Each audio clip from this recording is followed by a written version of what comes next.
Nobel বিজয়ী doctor Mohammad Yunus আবারও বিশ্বমঞ্চে বাংলাদেশের নাম উজ্জ্বল করলেন।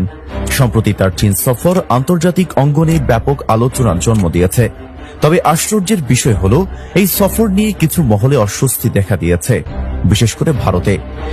ভারতীয় গুপ্তচর সংস্থা রিসার্চ অ্যান্ড অ্যানালিসিস উইং রকে নিষিদ্ধ করার সুপারিশ করেছে আমেরিকার ফেডারেল সরকার গঠিত কমিশন। প্রফেসর ইউনুসের এই চীন সফরকে আটকাবার জন্য ভারত, আওয়ামী লীগ, ডিপি স্টেট, র ব্যাপক পরিকল্পনা তৈরি করেছে। ক্ষমতাচ্যুত করার জন্য একটার পর একটা খেলা খেলেছে। আর প্রফেসর ইউনুস যেহেতু আন্তর্জাতিক খেলোয়াড়, তিনি নরেন্দ্র মোদীকে ছোট্ট চালি পরাজিত করে ফেলেছেন। দর্শক, ডক্টর মোহাম্মদ ইউনুস চীন সফরে গিয়ে নতুন ইতিহাস গড়লেন। একের পর এক বিশ্ব নেতাদের সাথে বৈঠক করে তিনি কাঁপিয়ে দিচ্ছেন পুরো বিশ্বকে। ইতিমধ্যে বয়ে থরথর করে কাঁপছে ভারত। ভারতকে যে বার্তা দিয়েছেন, ভারত রীতিমতো কঠিন বিপদে পড়ে যাচ্ছে।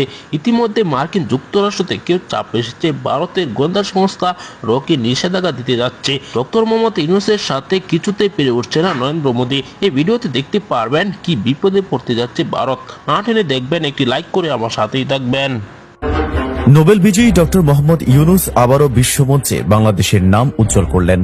সম্প্রতি তার চীন সফর আন্তর্জাতিক অঙ্গনে ব্যাপক আলোচনার জন্ম দিয়েছে। তবে আশ্চর্যের বিষয় হল, এই সফর নিয়ে কিছু মহলে অস্বস্তি দেখা দিয়েছে, বিশেষ